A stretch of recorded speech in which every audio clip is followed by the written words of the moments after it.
유마경 37번째 시간입니다. 사수보리의 분병, 무간지옥의 평등한 법성으로서 해탈의 평등한 법성에 들어가 벗어남도 없고 얽매임도 없을 수 있다면, 사죄를 보는 것도 아니고 보지 않는 것도 아니고 불과를 얻는 것도 아니라면, 중생도 아니고 중생의 법을 떠나지도 않는다면, 성인도 아니고 성인 아닌 것도 아니라면, 비록 모든 법을 성취하나 모든 법이라는 개념을 떠난다면 음식을 먹을만 합니다. 가섭하고 이 수보리는 하여튼 유마경 내용으로 보면은 밥 먹는 얘기만 지금 하고 있어요. 저도 그런 얘기 그래서 해드렸죠. 밥 먹기가 쉽지 않다고. 이 내용으로만 보면 이게 밥 먹기가 쉽지가 않아요. 물론 이제 우리가 배고파서 먹는 이 밥이다 그러면 그건 그렇게 어려운 일이 아니죠. 근데 이 법의 밥이라고 하는 거는 그렇게 쉽게 먹을 수 있는 밥은 아니에요. 없는 건 아닌데 자기가 이 법의 밥이라고 하는 걸 늘 보고 듣고 숨 쉬고 내쉬고 다 조금도 부족함 없이 다 누리고 살고 있음에도 불구하고 희한하게 허망한 생각을 진짜라고 여기고 그걸 집착하던 이 버릇이 너무 깊기 때문에 이 법의 밥을 먹기가 그렇게 쉬운 게 아니에요. 달리 얘기하면 우리가 이제 불법을 불의중도라고 얘기를 하는데, 물론 이제 지혜라고도 얘기를 해요. 불의중도든 지혜든 다른 건 없습니다.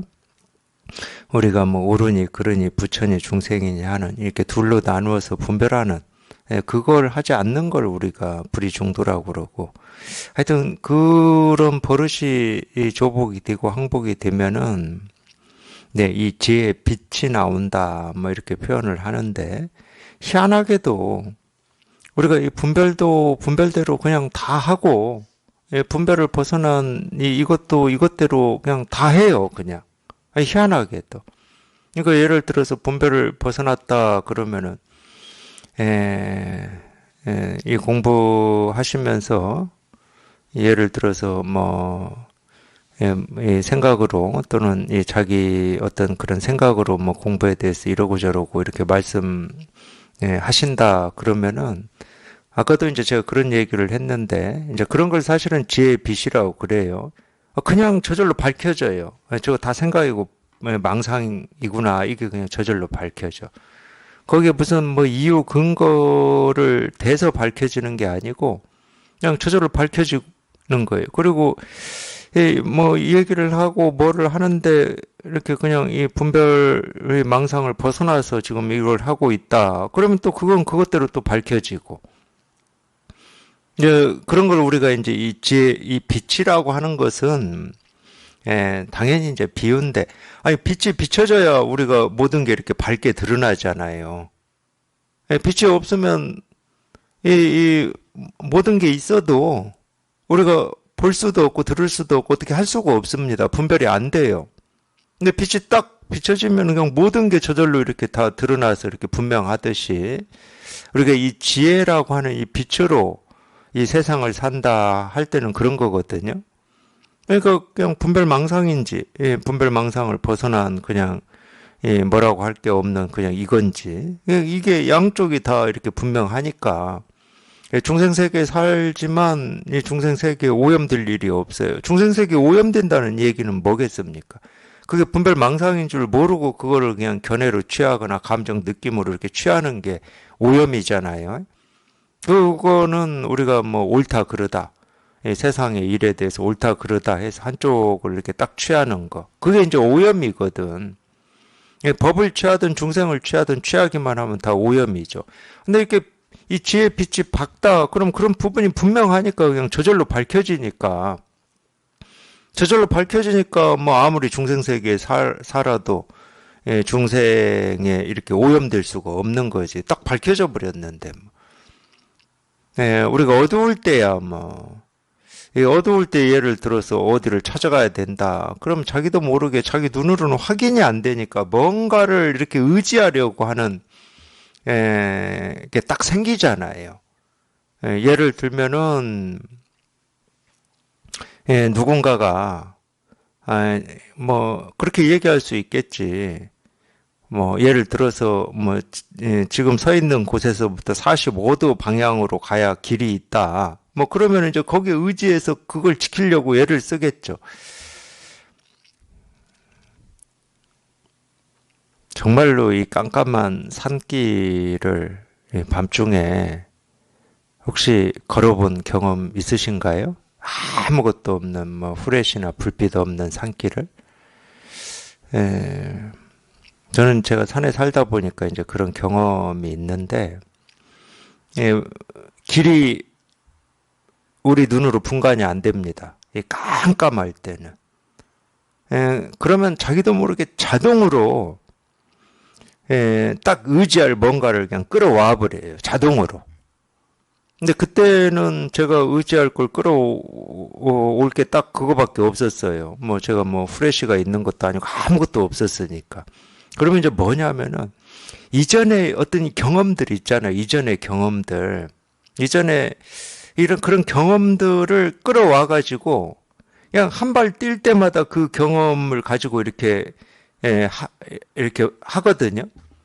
근데 그 이전의 경험이 다 맞지가 않아. 다 맞지가 않아요. 그러니까 나는 이 길이다 생각하고 디뎠는데 길이 아닌 경우도 있고.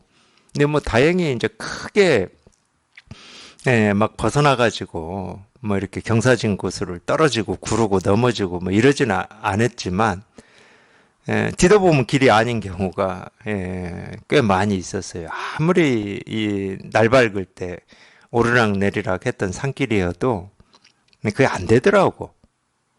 안 보이니까 안 되더라고, 그게. 그러니까 마찬가지인 것 같아요.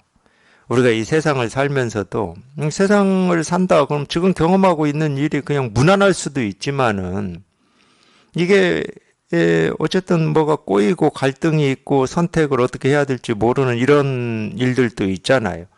그러니까 그런 게 안 보일 때는 뭔가를 자기가 끌어와서 의지하고픈 뭔가를 끌어와요. 우리가 뭐 예를 들어서 사주에 의지하거나 뭐 무속에 의지하거나 종교에 의지하거나 자기 지식이나 경험에 의지하는 것도 다 그런 거잖아요. 뭔가 지금 이 불편한 거를 뭔가를 통해서 그 불편을 좀 해결해 보려고 하는 게 이제 다 그런 마음인데. 그러니까 이 반야신경 보면은 의 반야 바람일다라는 말이 나와요. 이 반야 바람일다의 의지에서 이런 말이 나오거든. 그러면 이제 이걸 어떻게 봐야 되냐? 예를 들어서 우리가 이 공부는 이 의지함이 없는 공부다, 의지할 게 없는 공부다. 그런데 거기서는 말로 보면은 반야 바람일다에 의지하라는 말이거든. 그럴 때는 이 말이에요. 아니, 자기 생각이나 자기가 지금까지 해왔던 어떤 경험이나 또는 이 일을 해결해 줄 것 같은 어떤 뭐 무속, 사주, 종교 이런 밖에 있는 거에 의지하려고 하지 말고 오로지 그냥 우리가 이 법이라고 하고 도라고 하고 깨달음이라고 하고 부처라고 하는 여기에 의지하라는 거예요. 그러니까 그 의지해봐야 또 어떤 거에는 좀 도움이 되는 때도 있죠, 우리가. 예를 들어서 또 이것도 또 다 고백이네, 고백. 무서울 때 밤에 산속으로 혼자 가는데 무서울 때 있잖아요. 그때 우리가 뭐를 합니까? 예를 들어서 좀 불교 쪽에 조금이라도 의지하는 마음이 있다. 평소에는 없다 하더라도 그런 때는 의지하고 싶은 마음이 든다니까? 그럼 관세음보살을 하든지 뭐 그렇게 뭐 하겠지. 기독교 쪽에 있는 사람은 그쪽 사람들은 어떻게 하는지를 모르겠네. 아버지라고 그러나? 아버지 하면서 갈라나? 그럴 거 아니에요. 그러면은 그게 이 무서운 마음이나 두려운 마음이 그걸 하고 있는 동안에는 좀 이렇게 상쇄가 돼요, 진짜로.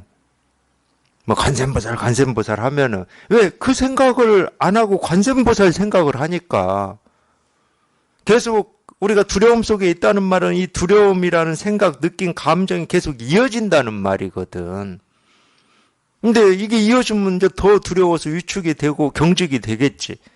그러니까 관세음보살 하면은 이 생각이나 이 느낌은 좀 잊어먹어 버리는 거잖아. 그런 대체 효과가 있어요. 그러니까 어떤 거를 의지해서 그 일시적으로는 그런 어려움을 우리가 넘어서는 경우가 있거든. 근데 또 이런 경험들을 하기 때문에 힘들면은 뭐 예를 들어서 뭐 진언을 해라 뭐라 막 이렇게 하는 거예요. 실제로는.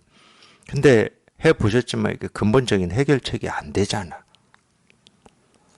그러니까 되는 게 있고 안 되는 게 있어요. 그럴 때는 되는지 모르겠지만 예를 들어서 뭐 자식한테 어떤 일이 생겼다. 그럴 때는 뭐 관세음보살이고 뭐고 없어. 뭐 하느님이고 뭐고 없는 거야. 그런 때는. 그래서 그런 말을 하는 거예요. 굳이 우리가 의지를 해야 된다 그러면은 이 반야바라밀다에 의지해라. 반야바라밀이라고 하는 게 이 자기 본래 마음이거든. 그러면 이 본래 마음이라고 하는 게 있고 본래 마음이 아닌 내가 있어서 내가 여기에 의지한다 이런 말은 아니에요. 이 반야바라밀이라고 하는 게 우리가 본래 마음이라고는 하지만 이거는 뭐 모습도 아니고 대상도 아니고 자기 스스로거든. 그러니까 허망한 거에 의지하지 말고 그건 다 허망한 것들이야. 그것들은. 그러니까 그것들은 효과가 있을 때도 있고 없을 때도 있어. 그러니까 전지전능하지를 않아. 쉽게 얘기하면. 부처의 가피라든지 부처의 유신력처럼 그 부처의 가피나 부처의 유신력이 없을 때도 있고 있을 때도 있고 효과가 나타날 때도 있고 안 나타날 때도 있으면 우리가 그걸 어떻게 의지할 수가 있겠습니까? 근데 이럴 때나 저럴 때나 이 부처의 가피라고 하는 건 똑같은 거거든. 우리가 억울할 수는 있지만은 이 부처의 가피라고 하는 것은 부처님을 믿는다고 그냥 그렇게 절을 쫓아다니고 기도를 하고 부처님 하는 사람이나 부처를 비난하고 험담하는 사람이나 부처의 가피는 똑같이 적용이 돼요. 억울할 수도 있어. 그런 부분이.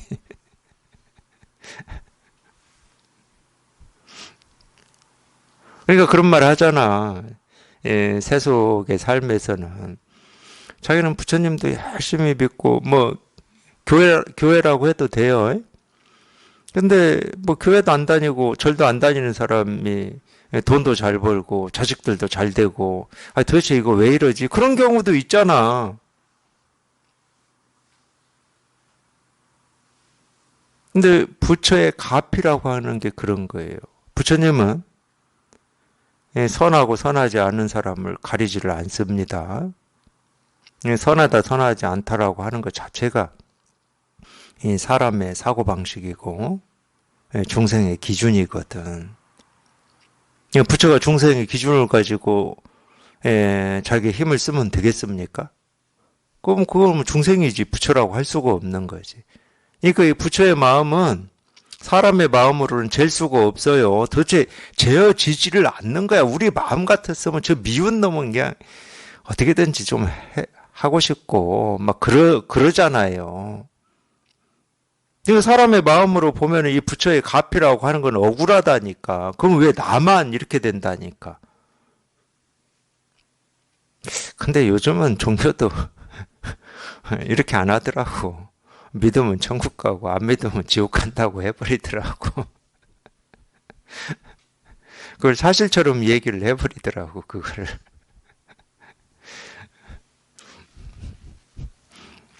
전혀 그렇지가 않습니다. 심지어 그걸 주장하시는 분들도 있어요. 저는 많이 들었어.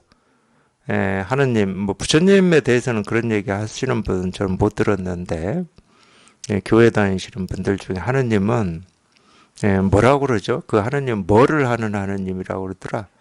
우리 뭐 이렇게 우리가 이 생에서 잘 살면은 천당 보내주고 못 살면 지옥 보내는 이 뭐 징계 심판을 하는 하느님이고 화를 내는 하느님이라고 그러시더라고.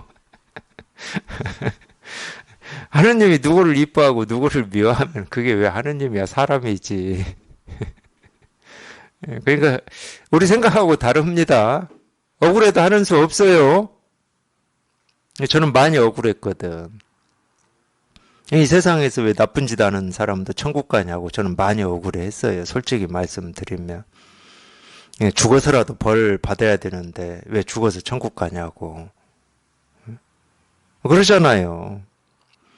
그 나쁜 짓을 해도 그냥 믿기만 하면 다 천국 간대. 그러면 죽기 직전에 믿으면 되잖아. 나쁜 짓 실컷 하다가. 그러니까 억울하더라고. 저런 사람은 죽어서라도 이 심판을 받아야 되는데. 그러니까 이런 게 다 사람의 생각이에요. 우리 기준이야. 우리가 존경한다고 하고 좀 깨달아 보겠다고 하는 이 부처님의 깨달은 마음이 우리 마음하고 똑같으면 우리가 왜 존경해요? 존경할 일이 없어. 우리 마음하고 똑같으면. 그리고 부처님을 불제자로 살아야 되겠다 이런 마음을 가지실 필요가 없어. 아, 우리하고 똑같은데 뭐 하려고 그래. 우리 뭐 이웃집 아저씨 뭐 존경하고 나도 저렇게 살아야지 하고 뭐 모범으로 여기고 살지는 않잖아요. 우리가 말하는 이 부처는 이 불의 중도예요. 어디에도 치우치지 않습니다. 선에도 악에도 치우치질 않아요. 옳음 그름에도 치우치지 않습니다.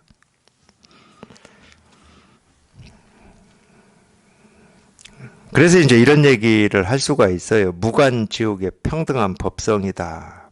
그러니까 우리 입장으로 보면 무간지옥이라고 하는 거는 고통받는 곳이죠.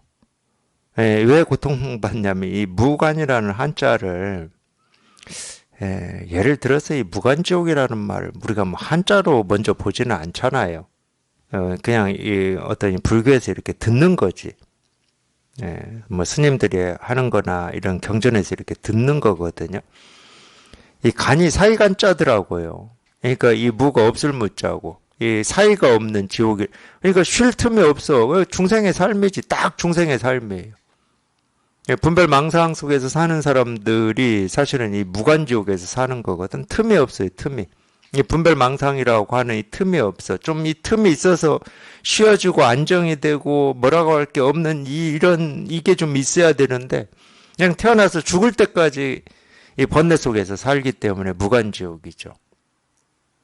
근데 저희가 여기 통해 보면은 이 말이 실감이 될 거예요. 통해 보면 이제 틈이 생겨요. 틈이.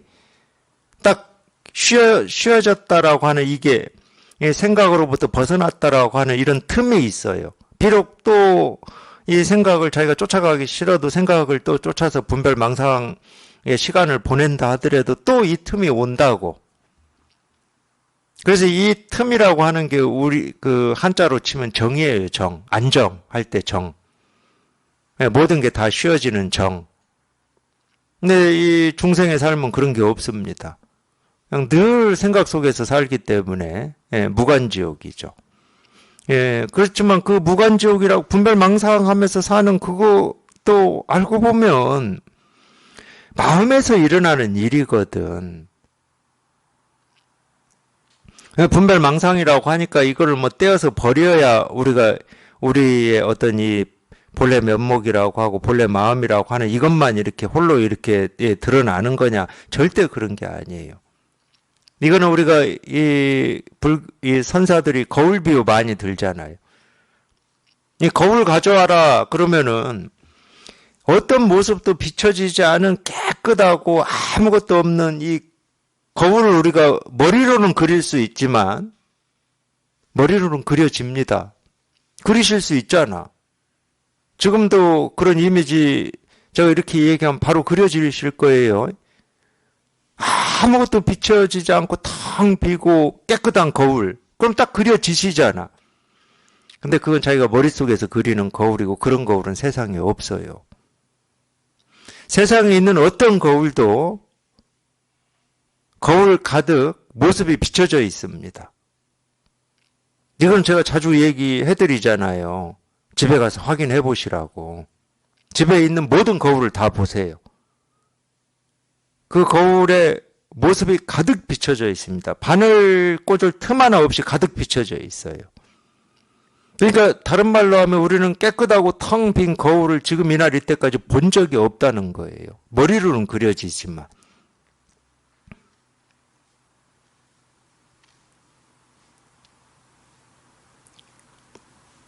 그러니까 이런 생각이나 느낌이나 이 감정이 없는 이 깨끗하고 텅 빈 우리 마음이라고 하는 것은 머리로는 그리실 수 있지만 그런 마음은 없습니다. 우리 마음은 늘 뭔가를 비추고 있어요. 그게 모습이든 소리든 색깔이든 감정이든 생각이든 우리 마음은 늘 뭔가를 비추고 있습니다.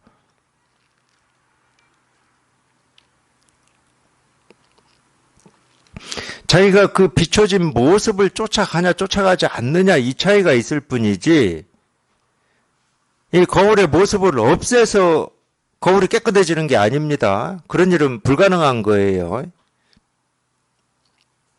그렇다고 하나의 모습을 없애려고 거울 앞에 있는 모습을 치웠다. 치운다고 거울이 그 모습은 안 비치지만 또 치운 그 모습을 거울은 그대로 비추고 있을 거거든. 그러니까 생각을 바꾸는 문제가 아니라는 거야. 그냥 모든 모습을 비추고 있는 그 거울 그대로가 깨끗하고 텅 빈 거울인 거지. 오히려 텅 비고 깨끗하기 때문에 모든 모습을 비추고 있는 겁니다. 역으로. 우리 마음이 그런 거예요. 그러니까 자기 스스로는 왜 나는 이래요, 그러죠. 왜 나는 이래요 하는 그게 자기 마음이 텅 비고 깨끗함을 증명하고 있는 거라니까. 저는 도가 뭔지 모르겠어요. 자기는 도가 뭔지 모르겠어요 하고 이 도라고 하는 어떤 게 있는데 그걸 모른다고 지금 그쪽에만 초점이 맞춰져 있어. 근데 실제로는 나는 도가 뭔지 모르겠어요. 이 말이, 이 생각이 자기의 텅 비고 깨끗한 마음을 증명하고 있는 거라니까.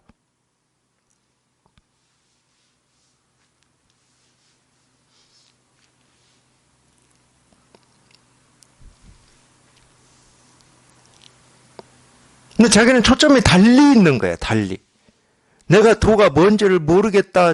이 말은 무슨 말이야? 도라고 하는 뭔가가 따로 있는데 모르겠다라고 하는 거야. 도라고 하는 건 따로 있을 수가 없다니까.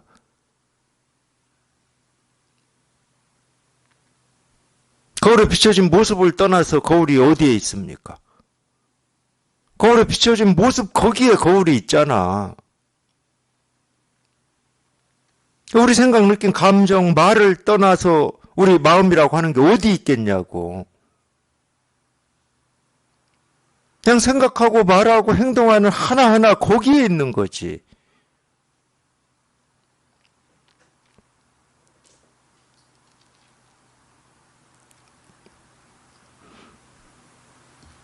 모습만 보면은 그게 탐욕이고 뭐 어리석음이고 무슨 화냄이고 미움이고 원망이고 모습만 보면은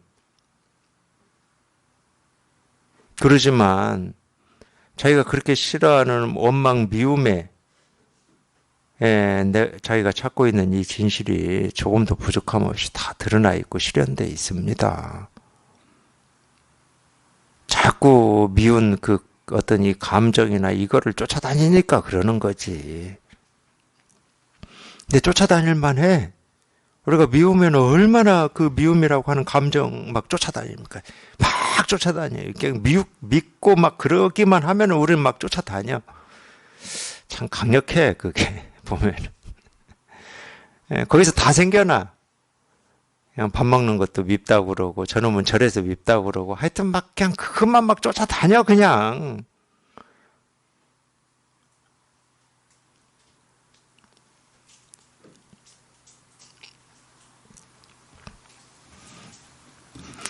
우리가 보고 듣고 느끼고 경험하는 그게 어떤 경험이다 하더라도 경험한 하나하나에 평등한 법성이라고 하고 깨달음이라고 하고 실상이라고 하고 도라고 하는 이게 조금도 부족함 없이 다 드러나 있는 거지. 깨달음이라고 하는 게 지금 내가 보고 듣고 느끼고 경험하는 또는 자기가 이리저리 생각하는 그 마음을 떠나서 따로 있다. 이게 망상이에요. 그 머릿속에서나 가능한 거라고. 깨끗하고 텅 빈 마음 또는 청정법신불. 예, 모습 없는 청정법신불이라고 하니까 자기는 지금까지 눈으로 모습밖에 못 보고 귀로 소리밖에 못 들었으니까 모습 없는 거다. 그럼 따로 있다고 생각하는 게 너무 당연한 거지. 부처님은 따로 있다고 생각하는 게 너무 당연한 거지. 여태까지 자기가 살면서 자기를 보고 듣고 느끼고 경험한 거 보면은 뭐 좋은 점도 많이 있죠. 나니까 애써 좋은 점을 만들기도 하겠지만 어쨌든 좋은 점도 많이 있죠. 근데 부족한 점도 있어요. 그러니까 한 번도 온전하다, 완벽하다, 뭐 이대로다 이런 느낌, 이런 감을 받아본 적이 없어.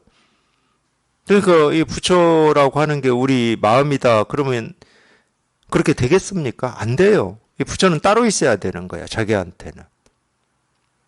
그 어두운 산길을 걸어갈 때 막 두렵고 무서운데 당연히 뭔가 이 따로 이 두렵고 무서운 걸 없앨 수 있는 뭔가를 의지해야 된다고 생각을 하지.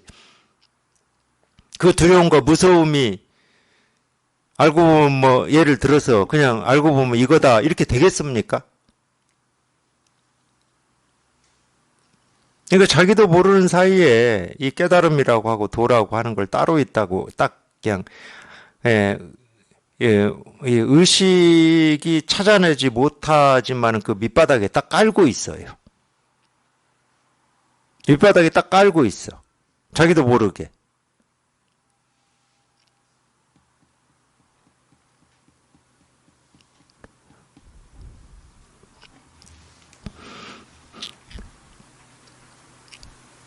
그렇기 때문에 자기가 보고 듣고 느끼고 경험하는 그 하나하나가 법 아닌 게 없고 도 아닌 게 없고 깨달음 아닌 게 없다. 그냥 이거를 말로만 듣고 계시는 거예요. 그럴 것이다 뭐 이렇게 듣고 계시든지 어쨌든 말로만 듣고 계시는 거예요. 그냥 말로만 듣고 있으면 못 깨닫습니다. 그런 말이 비수가 돼야 되거든. 내 가슴에 심장에 꽂히는 비수가 돼야 돼요. 이거는 조금 뭐 과격한 표현은 아니에요. 왜냐하면 선에서도 그러고 우리 일상생활에서도 그런 말 합니다. 뭐 정곡을 찔렀다. 이런 표현 하잖아요. 이 정곡을 찔렀다는 말이 화살이 가서 그냥 정중앙에 꽂혀버렸다는 거거든.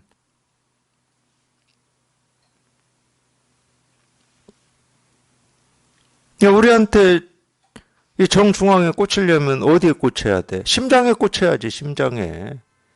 겨우 뭐 어디 손끝에 가시가 꽂히고 뭐 이 정도 가지고는 그렇게 안 뒤집어져요.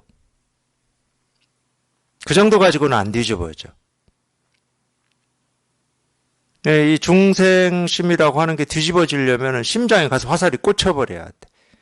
그러면 자기가 뭐 어찌 할 수가 없는 거예요. 어찌 할 수가.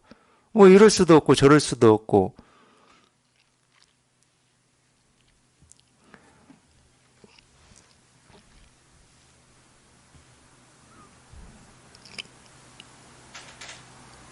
좀 그런 말이기도 하잖아요.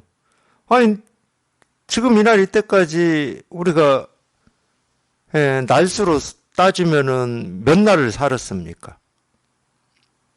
그 날 동안 늘 뭔가를 보고 듣고 느끼고 경험하면서 살았어. 근데 그 수없이 보고 듣고 느끼고 경험하는 하나하나가 자기가 그토록 목말라 하고 애타했던 이 법을 다 드러내고 있고 조금도 부족함 없이 실현하고 있다. 이런 말이 당연히 심장에 꽂히는 화살이 되는 거지.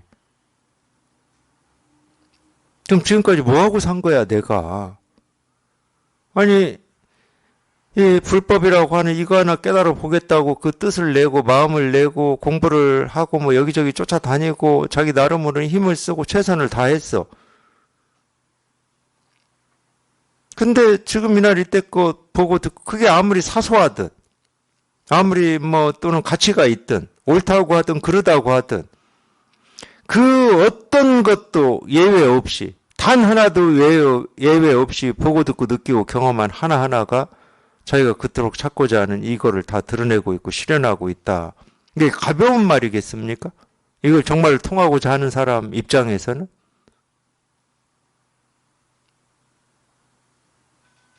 이렇게 뭐하고 산 거야. 이렇게 되는 거지, 스스로가. 자기 나름으로는 최선을 다해서 살았는데 뭐하고 산 거야. 이렇게 된다니까.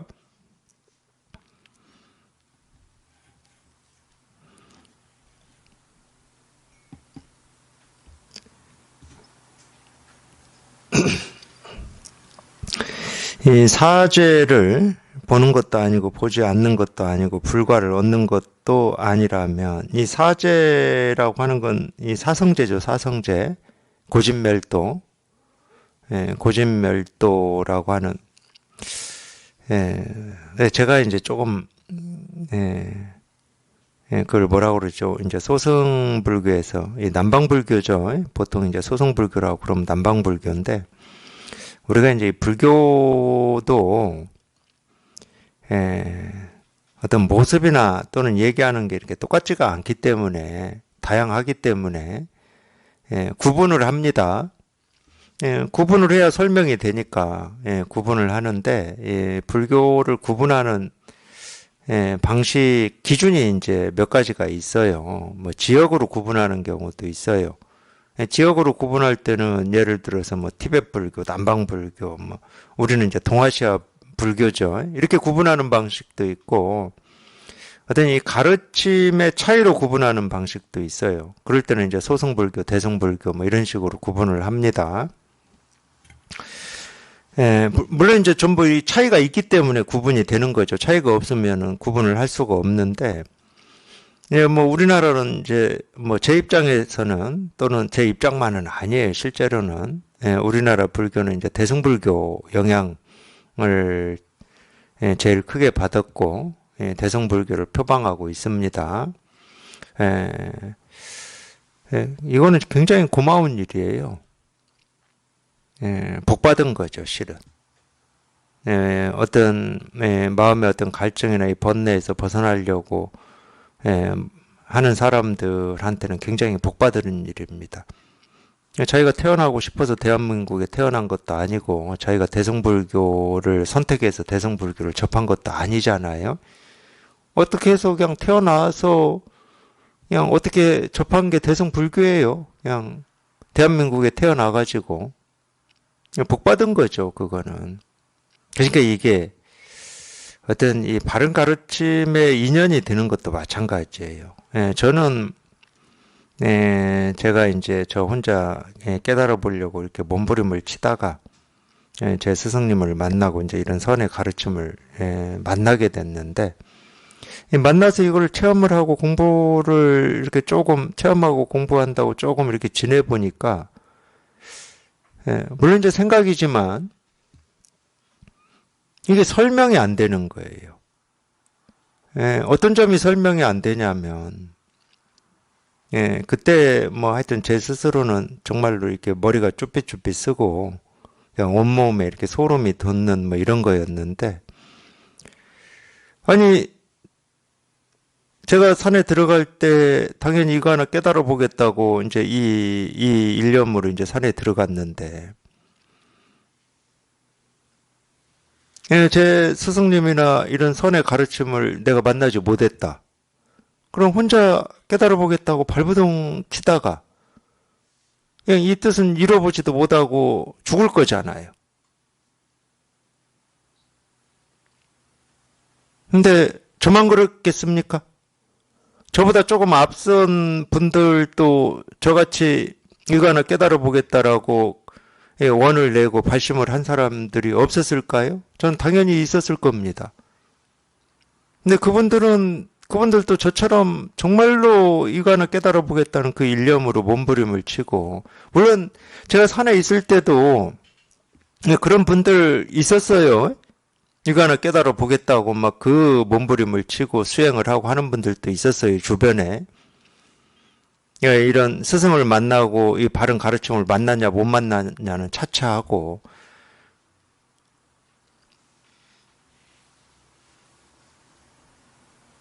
근데 저한테는 그런 인연이 주어졌어. 그 이유는 알 수는 없지만 물론 이제 제가 그런 가르침을 듣고 이거구나 해서 찾아간 건 있지만, 만약에 이런 가르침이 제가 이렇게 살아서 이걸 추구하고 몸부림을 칠 이때는 없고 나중에 나왔다. 그럼 저는 어찌해야 됩니까?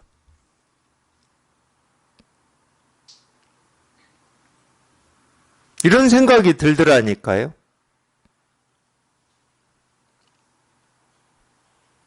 그러니까 이거는 내 힘으로 어떻게 할 수가 없는 뭐 이런 거 있잖아요. 우리가 태어난 것부터가 그렇잖아. 내 힘으로 어찌해서 내가 태어난 게 아니거든.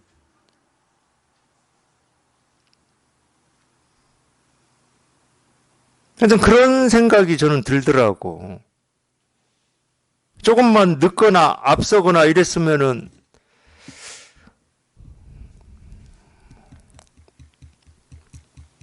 그냥 몸부림만 치다가 깨달아 보겠다고 몸부림만 치다가 뭐 뜻은 이뤄보지도 못하고 뭐 중간에 합리화를 했든지 어쨌든지 그건 모르겠고 근데 수행하다 보면 정말 합리화하고 싶은 유혹이 너무 커요. 수행하다 보면 이 경계체험이라고 하는 거를 하거든. 그것도 뭐 한 번만 하겠습니까? 여러 번 해요. 근데 뭐 그때는 몰랐는데 지나고 나서 보니까 경계체험을 하면은 자기도 모르는 사이에 이제 실패한 경우도 있잖아요.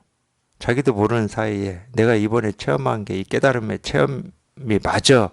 이렇게 자기도 모르게 딱 규정을 하려고 하더라고. 저도 보니까. 그러면은 수행이라고 하는 건 힘든 일이거든요. 뭔가를 이렇게 정해놓고 날마다 한다는 건 그게 쉬운 일이 아닙니다. 우리 몸 건강 하나도 우리가 정해놓고 뭔가를 꾸준히 하는 게 이렇게 쉽지가 않듯이. 근데 우리 마음 공부라고 하는 것은 뭔가를 정해놓고 꾸준히 해도 이 몸 꾸준히 하면 뭐 근육도 붙고 뭐 뭔가 이렇게 변화도 있으니까 그 재미로라도 이렇게 꾸준히 할 수 있는 이 동력이 되거든. 마음 공부는 그게 안 돼요. 물론 하다 보면 이제 뭔가 내가 좀 더 가까이 다가갔다 이런 느낌이 들 때도 있지만은 가까이 다가갔다라고 느낌이 들고 좀 지나 보면은 다가가긴 다가갔는데 이 깨달음까지는 지금 뭐 얼마큼 떨어져 있는지 뭐 하늘과 땅만큼 떨어져 있는지 가늠이 안 돼. 그러니까 이게 어떤 변화라든지 이게 눈에 보이질 않아요. 그러니까 참 이걸 꾸준히 수행을 한다는 게 이게 보통 일이 아닙니다. 제가 뭐 꾸준히 수행하라고 뭐 지금 주장하는 건 아니지만은 그러니까 자꾸 이렇게 합리화를 시키려고 하는 것 같아요. 제 경험으로 보면은. 그리고 이 수행하다 보면 어떤 때는 막 자기도 모르는 이치에 통달한다니까. 막 자기도 모르는 이치에 그냥 갑자기 막 통달해가지고 그냥 이 세상의 모든 이치가 그냥 다 보이는 것 같은 막 이런 체험도 해요. 희한한 체험이죠. 근데 그게 저희가 뭐 평소에 갈고 닦고 뭐 알아서 된 거냐? 아니야. 그냥 수행하다가 그냥 문득 되는 거기 때문에 이 깨달음, 도노 이런 거하고 비슷해. 말이 다 비슷해. 그냥 문득 온 거거든 이게. 그러니까 이제 합리화하기가 쉽죠. 이게 이거를 얘기했구나. 깨달음을 얘기하시는 분들이 제 경험이니까 제가 이렇게 얘기하는 겁니다.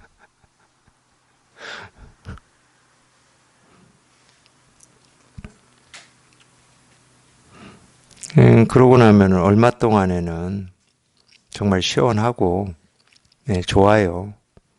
이제 마쳤구나 뭐 이런 느낌도 들고 근데 얼마 동안만 그러고 지내보면은 자기 스스로 또 알아요. 내가 아무리 합리화하고 싶어도 알아. 뭔가 마음 깊이에 있는 이 뿌리가 다 뽑히지 않았구나. 그러니까 이 화라고 하는 것도 어떤 상황에 부딪혔을 때 이렇게 스멀스멀 안에서 이렇게 연기를 피우기도 하고 뭐 그러기 때문에 정말로 자기한테 이렇게 정직하다 그러면은, 이게 뿌리가 뽑히지 않았구나. 이것도 경계 체험이구나. 그럼 어떻게 해요? 정말로 이제 감옥에서 나왔다고 여기고 있었는데, 꼭 다시 감옥에 남자분들 같은 경우, 군대 제대했는데 다시 군대에 들어가야 되는 이런 심정이에요. 들어가기 싫어. 그러니까 또 이거를 또 수행한다고 또 하기가 싫다니까. 한번 자기는 나왔다고 생각했으니까. 이 깨달음의 세계로 들어왔다고 생각했는데, 다시 또 그리 감옥으로 들어가야 돼? 제가 그래서 석가모니 부처님 얘기를 뭐 제 경험만 가지고 다 뭐 설명할 수 있는 건 아니지만, 그런 식으로 말씀드린 거예요. 그분 첫 번째 요가 스승 찾아가서 공부하셨거든. 열심히 했더니 그 요가 스승이 내 경지에 올랐다. 너한테 더 이상 가르칠 게 없다. 그랬는데, 거기는 선정이라고 제가 그랬죠. 요가는 선정 해탈입니다. 요가의 기초가 그거의 선정 해탈이에요. 근데 석가모니 부처님은 어쨌든 이게 물론 이제 뭐 우리가 이 정에 들었을 때, 요가에서 얘기하는 정에 들었을 때는 거기는 뭐 다도 없고 세상도 없고 뭐 아무것도 없어요. 지극히 평온합니다. 제가 그런 걸 경험해봐서 말씀드리는 거예요. 그리고 그 선정이라고 하는, 요가에서 얘기하는 선정에서 나오고 싶지가 않아요. 근데 석가모니 부처님도 그런 지극히 평온함이라고 하는 선정을 경험을 하셨죠. 근데 자기는 의문이 있는 거예요.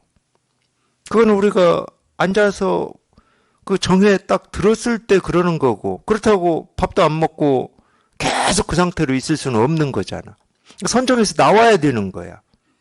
제가 이건 경험을 한 거거든. 나오기 싫은데 나와야 돼요. 그래서 어떤 때는 이 선정이라고 하는 이게 너무 좋아서 끼니 때 밥 먹기도 싫어요. 그냥 그 상태로 있고 싶지. 그러니까 석가모니 부처님은 의문이 있었던 거지. 자기가 추구하는 건 이건 아니야. 들어갔다 나왔다 하는. 그래서 이제 비상 비비상정을 가르친다는 스승을 또 찾아갑니다. 비상 비비상정은 무색계 사선정이에요. 이론으로만 치면 마지막 선정입니다. 비상 비비상정 다음을 멸진정이라고 그러니까. 그리고 그 스승을 찾아가서 또 비상 비비상정을 다 완수를 했어요. 그 스승도 똑같이 말했어. 이제 너에겐 더 이상 가르칠 게 없다. 그런데도 이분이 만족이 안 됐다고 그래요. 그래서 이제 하여튼 이 세 번째는 이제 이 고행숲에 들어가는 건데, 사실은 수행을 해보신 분들은 그러기가 쉽지 않다는 것을 몸소 경험하셨을 겁니다. 그런 어떤 이 비상 비비상정이라고 하는 이거를 경험을 했다. 그걸 경험할 때는 당연히 그걸 우리가 해탈이라고 여기죠. 깨달음이라고 여깁니다. 그래서 이제 모든 숙제를 다 해결했다 이랬는데, 아니네? 다시 숙제를 해야 되네? 이러면 정말로 이 감옥에 다시 들어가는 기분이라니까요. 근데 그걸 해내신 거야, 이분이. 이건 보통 법에 대한 깊은 뜻이 아니면은 하기 힘들어요. 그러니까 이 수행하다가 그런 체험들을 하신 분들이 자꾸 이제 이 어떤 이 깨달음에 대해서 뭐 이렇게 얘기하시는 분들이 꽤 많이 있으시잖아요, 이 세상에. 그분들이 아무것도 안 하고 지금 얘기하시는 건 아니에요, 제가 들어봐도. 근데 뭔가 이 수행을 하다가 뭐 저하고 똑같은지 저보다 뭐 더 깊은 무슨 체험을 해서 그런 말씀을 하시겠지. 아니야, 근데 그건 다 경계 체험이에요. 내가 참 우리 의식이라고 하는 게 희한한 거예요. 저 설명 못 합니다. 아니 어떻게 세상 이치 도리가 그냥 다 통한 것처럼 그런 경험을 할 수가 있냐고.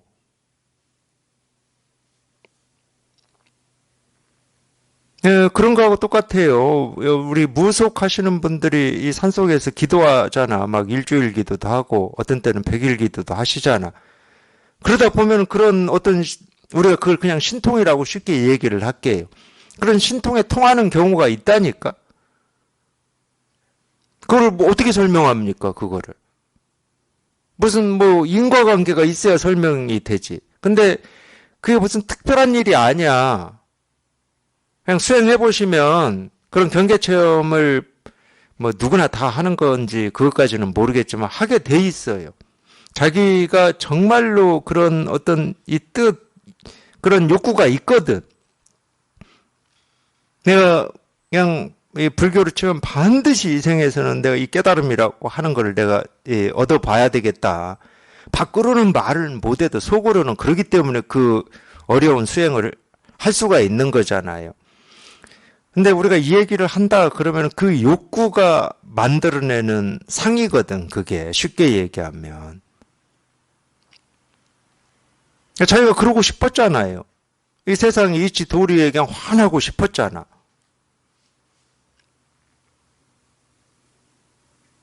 그래도 신기하긴 신기해요. 그냥 환해져 버리거든. 환해져 버려, 그냥. 그냥 모든 게 다 그냥 보이는 것처럼. 예, 그렇기 때문에, 뭐, 우리 오신통 이런 말들이 그냥 나온 건 아니에요. 예, 그런 수행을 하다가 그런 경계가 이렇게 밝아지고 하니까 이제 그런 말도 나왔겠죠. 근데 전부 그거는 우리 불법에서 얘기하는 깨달음은 아닙니다. 그래서 이 불교에서는 그런 걸 다 경계 체험이라고 하고 그런 거에는 조금도 관심이나 눈을 돌리지 마라. 불법을 공부하는 사람들은 그런 데 관심을 가지지 마라. 왜냐하면 그런 게 참 유혹이 세니까 그러는 거예요. 거기에 머물기가 너무 쉽고 그걸 대단하다고 여기기가 너무 쉬우니까 그게 이제 큰 아상이거든. 자기한테는 그런 능력이 있다 이렇게 받아들여져 버리니까. 그리고 내가 열심히 수행을 해서 얻은 어떤 능력이다 이렇게 받아들여져 버리기 때문에 부족하다고 여기는 사람은 불법을 공부할 수 있어도 자기가 이런 능력이 있다 이런 사람은 불법 공부 못해요. 그거는 뭐 경전에도 나오죠. 그런 사람들을 부처님께서는 증상만인이다 이렇게 왜 공부 못하겠습니까? 자기한테 어떤 능력이 있다고 생각하는 사람이 이 믿음이 있겠습니까? 믿음이 없어요. 그런 사람들은. 믿음이 자기의 능력에 있는 거지.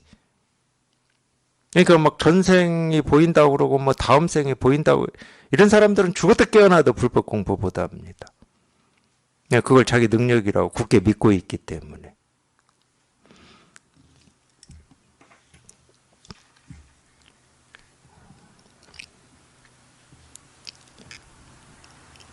평범한 겁니다. 제가 첫 번째 시간에서도 말씀드렸듯이 평범하지만 이 지혜가 있어요. 지혜가.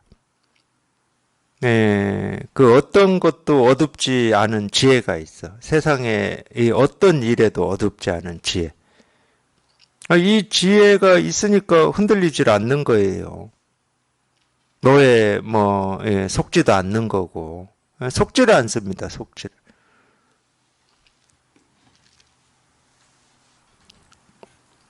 이 사제라고 하는 사성제, 하여튼 제가 이 얘기 하려다가 엉뚱한 데로 갔네요. 그래서 제가 이제 이 소승불교의 경전이라고 하는 암경 이런 걸 좀 봤어요. 봤더니 우리가 이제 이 사성제라고 그러면 고집멸도잖아요. 그러면 이 고도 진리의 말씀, 집도 진리의 말씀. 그러니까 소승불교는 간단해. 부처님 입에서 나온 말은 그게 중생이다 해도 그게 진리의 말씀이고 부처다 해도 진리의 말씀인 거예요. 꼭 어찌 보면은 그분들하고 좀 비슷해요. 교회에서 얘기하는 그 부처님 아니 예수님이라고 그러죠. 예수님 그 말씀 이 신약의 이 말씀은 다 예수님 말씀이기 때문에 한자 한 글자도 더하거나 뺄 수도 없고, 그 말을 하는 이유는 다른 데 있는데, 여기에서 어긋나면 안 된다, 이렇게 말하거든. 그러니까 그분들은 방편을 보는 눈이 1도 없는 거예요. 그냥 예수님 말씀이기 때문에, 그냥 그 예수님 말씀이라고 하는 걸 꽉 붙들고 있는 거예요. 소승불교가 좀 그렇습니다. 전통적으로 좀 그럴 수밖에 없는 이유가 있어요. 소승불교는 옛날부터 우리가 이제 경율론이라고 하는 이 3장, 이 3장을 다 외워야 되는 거예요. 그 사람들은. 그 외우는 게, 그 3장을 다 외우는 게 뭐라고 하지? 쉽게 말하면은 최고 레벨인 거예요. 최고 레벨. 그래서 3장 법사라고 하잖아요.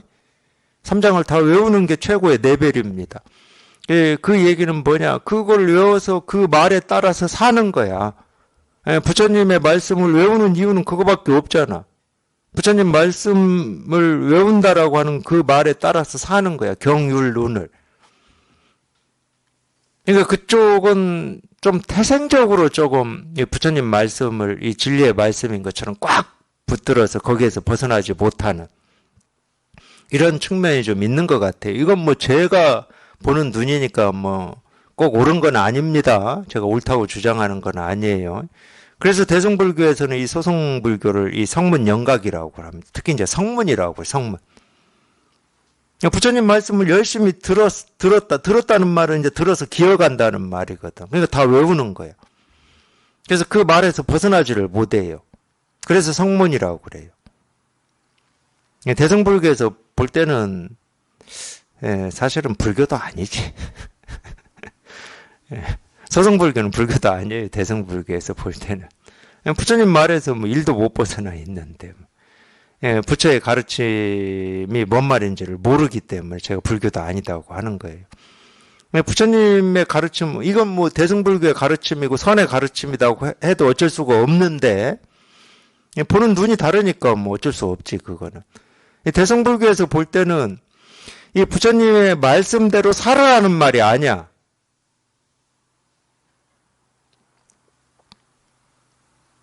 당연히 부처가 49년 동안 온갖 말씀을 했지만 한마디도 한 적이 없다. 이게 대승불교예요. 그러니까 부처의 말에도 머무르지 말라는 얘기야. 어떤 말에도 머무르지 말고 그냥 훌쩍 뛰어넘으라는 말이거든. 이 입장에서 봤을 때 부처의 말을 꽉 붙들고 뭐 사성제니 팔정도니 이걸 붙들고 그걸 몸부림치고 있으면 그게 불교라고 하겠습니까? 말에서 벗어나지를 못하고 있는데. 그렇기 때문에 이 소승불교는 수행을 중요시 여기는 겁니다. 부처님 말씀대로 살아야 되니까. 그게 쉽지가 않거든. 부처님 말씀대로 어떻게 살아. 먹는 것도 조절해야 되고 행동하는 것도 조절해야 되고. 그러니까 거기는 수행을 중시해야 할 수밖에 없는 거예요. 그래서 사성제라고 그러거든. 이 성이라고 하는 것은 그들 말로는 담마예요. 뭐 다르마라고도 하고 담마라고도 하고 책마다 표현이 다른데 영문은 똑같아요. 담마, 다르마, 뭐 우리가 성이라고 하죠. 성제. 제는 이 진리. 그러니까 진리의 말씀이다 이거예요. 4가지 진리의 말씀이다. 그러니까 고제, 집제, 멸제, 도제 이러는 거예요. 그 사성제라고 하는 거는. 이제 대승불교에서는 뭐라고 그래요? 그 사제를 보는 것도 아니고 보지 않는 것도 아니고. 거기에 매여 있지 않다는 거예요.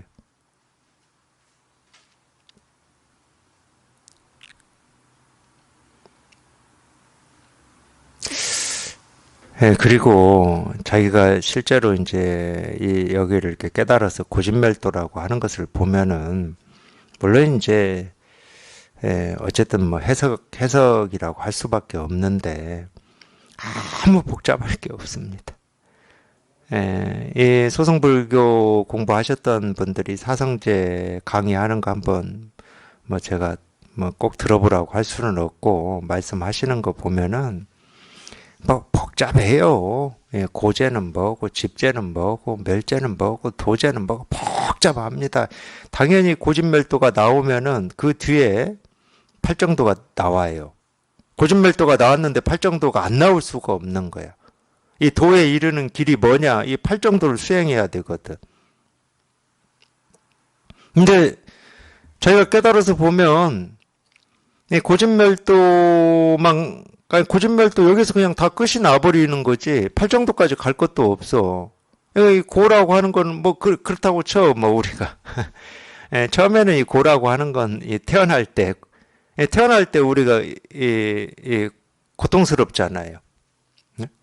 예, 그리고 뭐 생로병사지. 이 생로병사 이게 이제 이 고거든. 생로병사라고 하는 게 늙음 고통스럽죠. 병 고통스럽죠. 죽음 고통스럽죠.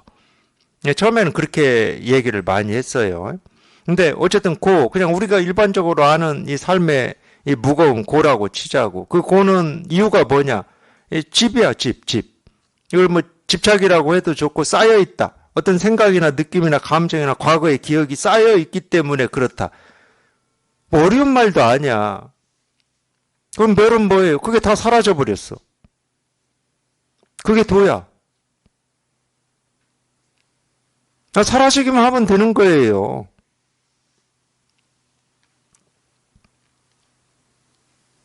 그러니까 그 사라지는 게 길이거든. 다른 길은 없어. 오로지 유일하게 사라지는 게 길이에요. 그러니까 정멸이 열반이야.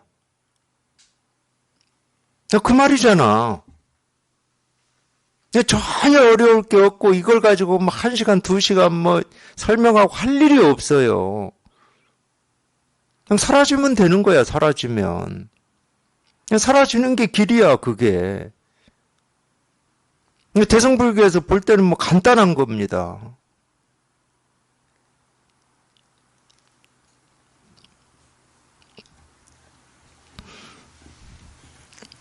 하여튼 소승불교에서는 시작했다 그러면은 이 사성제로 시작을 하고 또 하나 있어요. 또 시작했다 하면 시작하는 게 하나 있어요. 삼법인이라고 하는 거. 재행무상, 재법무화, 뭐 그거 있잖아요. 무와 고, 일체계고, 무와 고, 무상 이걸로 시작을 합니다. 그러기 때문에 이 사성제, 이 고진멸도하고, 무상, 고, 무아, 이거를 이제 석가모니 부처님이 직접 하신 말씀이다. 이렇게 말씀을 하시는 거예요. 소승불교에서는. 그걸로 시작을 해요. 대부분 보면은. 거기서부터 출발을 해. 근데, 무상, 고, 무아라고 하는 것도 그렇게 복잡한 것도 없어요. 그냥 간단한 겁니다. 그냥. 부처님의 말씀은 그냥 쉽게 말하면은, 그분이 말씀을 하셨기 때문에 진리가 아니고 그분이 말씀하셨기 때문에 진리가 아니에요. 그분은 뭘 말씀하셨냐면 이 세계의 실상을 말씀하신 거야. 그러니까 무상, 고, 무아라고 하는 건 이 세계의 실상을 표현한 말일 뿐인 거예요. 그러니까 저희가 이 세계의 실상에 딱 통해버리면 뭐 고집멸도라고 하든 무상, 고, 무아라고 하든 그냥 이 세계의 실상을 이렇게 표현을 해놨구나 이렇게 돼버린다니까.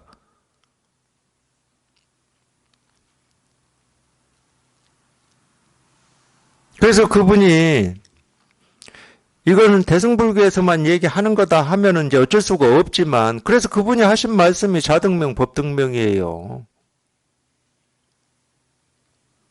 내 말에 매여 있지 말고 스스로의 마음을 밝혀라. 어떤 말에도 매여 있지 마라.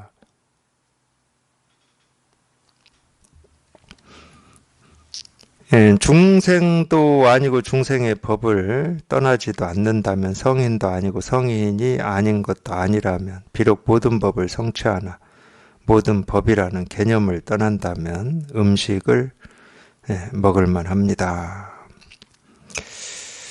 하여튼 이 불이중도 이 중도를 전부 지금 얘기를 하고 있어요. 중생도 아니고 중생의 법을 떠나 이런 말을 하는데 우리가 말로는 이렇게 하는데, 그러니까 이 공부라고 하는 게 어떤 거냐? 저희가 이거를 체험을 해서, 이거를 이렇게 체험을 해서 여기에 충분히 익숙해져 보면은, 자기 스스로 다 이제 보여요. 부처가 있고 중생이 있는 게 아니야. 뭐 중생이라고 할 게 없는데, 중생도 아니고 중생의 법도 아니다. 또는 중생 세계에 살지만 중생에 오염되지 않는다. 이런 말이 무슨 필요가 있지? 아니, 중생이 있어야 중생 세계에 산다는 말도 성립이 되는 거고, 중생 세계에 살지만 중생 세계에 오염되지 않는다. 이런 말도 성립이 될 텐데, 자기가 여기에 통해서 이게 분명해져 보면, 이런 말에 아무 쓸데가 없어. 뭔 중생이라고 할 게 있어야 뭐 중생 세계에 사니, 마니, 뭐, 성인이 아닌 이런 말이 있지. 그러니까 자기 스스로가 그렇게 돼버리면 이런 말이 필요가 없는데 이 필요 없는 말을 하는 이유가 보인다니까. 아무 필요 없는 말이야. 뭐 보는 것도 아니고 보지 않는 것도 아니다. 아무 필요 없는 말이야.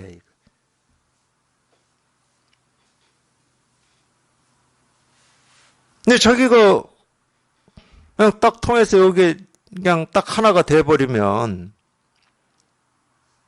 이 필요 없는 말을 하는 이유가 이제 보이는 거예요. 근데 이 말이 나한테 조금이라도 이렇게 필요가 있고 이 말이 무슨 말인지를 나도 좀 알아봐야 되겠다. 이때까지는 이 말에서 우리가 벗어난 게 아니죠. 그래서 공부라고 하는 게 있는 거예요. 충분히 여기에 익숙해져서 하나가 딱 되는 이 공부라고 하는 게 그래서 있는 거예요. 저희가 그냥 딱 이제 여기에 딱 맞아 떨어져서 보면은 충분히 익숙해져 보면은 뭐 부처도 없고 중생도 없는데 뭐 부처를 얘기하고 중생을 얘기하는 게 쓸데없는 말이지. 근데 쓸데없는 말로 끝나는 게 아닙니다. 그 정도 되면은. 근데 참 쓸데없는 말을 가지고 참 중생의 병을 치료하는 약으로 기가 막히게 쓰고 있는 거예요. 그것처럼 이득이 어디 있어? 그것처럼 이득이 어디 있냐고. 아무리 세간에 몸에 좋은 약도 뭔 공장이 있어야 되고 그 원료값이 들어가요. 세간에 있는 가장 좋은 약도. 근데 중생의 병을 치료하는 이 약은 원료값이 안 들어. 아무 쓸데없는 말 가지고 지금 다 치료하고 있으니까 원료값이 안 들어요. 그러니까 거저 주는 겁니다. 거저할 수가 있는 거예요. 그러기 때문에. 대단한 거 아닙니까? 그렇게 보이는 거예요. 그래서 쓸데없는 말이지로 끝나는 게 아니야. 부처님의 말씀이, 선사조사들의 말씀이 참 쓸데없는 걸 가지고 황금을 만들어 버린다니까. 황금을. 그게 가르침이에요. 그렇기 때문에 가르침이 위대한 거지. 좋은 말 가지고 황금 만드는 거, 그거는 위대한 게 아닌 겁니다. 쓸데없는 거 가지고, 쓰레기 가지고 황금 만드는 게 제일 위대한 거예요. 자기가 벗어난 입장에서 보면 온갖 말은 쓰레기죠. 근데 그 쓰레기를 황금으로 바꿔버리는 겁니다. 그게 다 지금 이런 말들이 그런 말들이에요. 성인도 아니고 성인 아닌 것도 아니다. 이런 말들이. 공부는 그거밖에 없는 거야. 그렇기 때문에 자기가 여기에 통해서 여기에 익숙해지는 거. 그냥 여기에 그냥 딱 하나가 되어버리는 거. 그거를 우리가 이제 불이중도라고 그러는 거예요. 여기에 충분히 익숙해지는 그거밖에 없어요. 그러니까 자기가 직접 경험을 하셔야 돼. 직접.